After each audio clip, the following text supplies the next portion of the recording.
Assalamualaikum warahmatullahi wabarakatuh.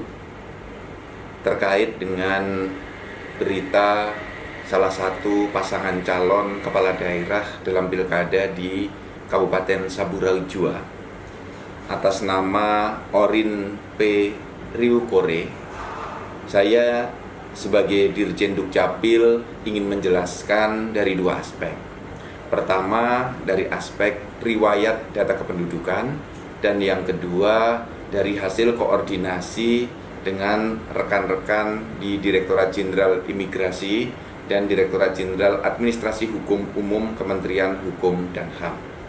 Yang pertama, mengenai riwayat data kependudukan Pak Orin Riwukore. Yang bersangkutan terdata di dalam database kependudukan Kementerian Dalam Negeri sejak sistem SIMDU, Sistem Informasi Manajemen Kependudukan, tahun 1997. Yang bersangkutan tercatat memiliki NIK atau NIK DKI dengan kepala 095, terdata sebagai WNI dan tinggal di Tanjung Priok, Jakarta Utara.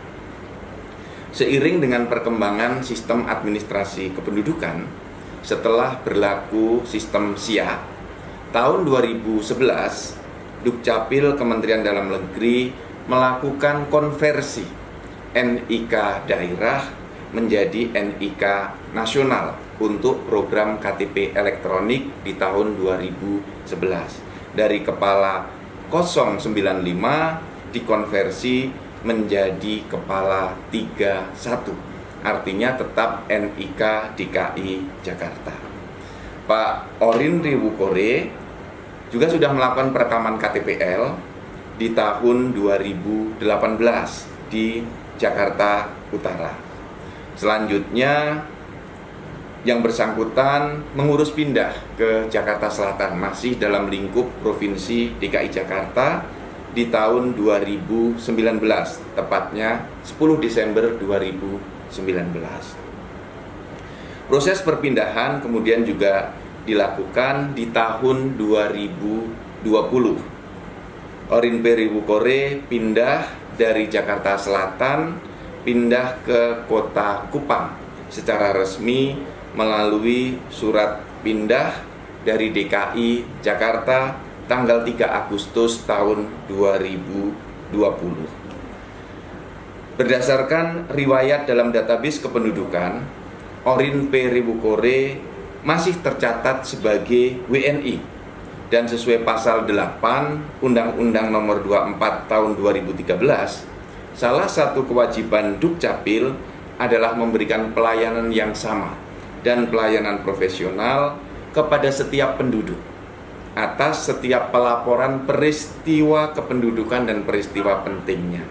Peristiwa kependudukan itu seperti perpindahan kependudukan, pindah dari daerah A menuju daerah B, seperti itu.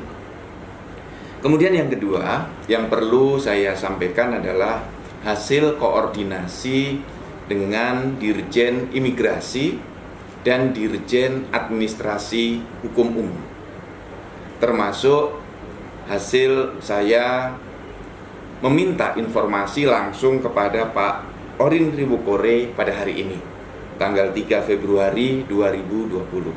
Saya menelpon Pak Orin dan menanyakan apakah betul Bapak memiliki paspor Amerika Serikat.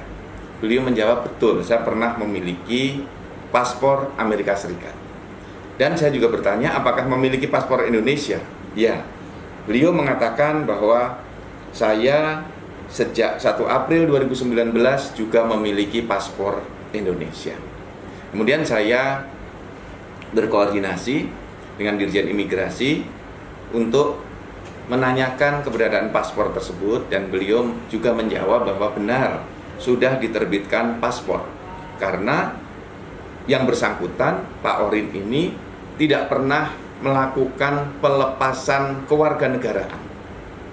Artinya, secara sistem ketatanegaraan Indonesia, yang bersangkutan itu tidak diketahui dalam sistem administrasi kependudukan dan sistem penerbitan imigrasi bahwa dia itu WNA. Karena sesuai dengan informasi dari Pak Orin, yang bersangkutan diberi paspor oleh Amerika karena bekerja di unit yang dipekerjakan oleh negara Amerika, di mana untuk bisa bekerja di sana harus memiliki paspor. Itu keterangan yang saya peroleh dari Pak Orin Riwukore.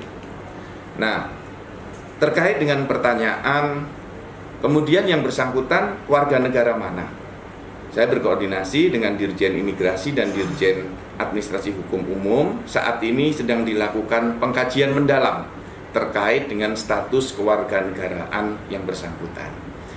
Bagi Dukcapil, kita memiliki satu aturan main bahwa dalam ketatanegaraan kita, hulunya adalah persoalan kewarganegaraan, hilirnya adalah pencatatan di administrasi kependudukan.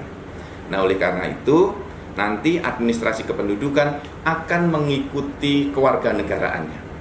Apabila dia WNI, maka dokumen KTP, KK itu masih terus berlaku. Tetapi apabila terbukti nanti Pak Orin Riwukore adalah WNA, maka Dinas Dukcapil akan mencabut KTPL dan kartu keluarga yang bersangkutan.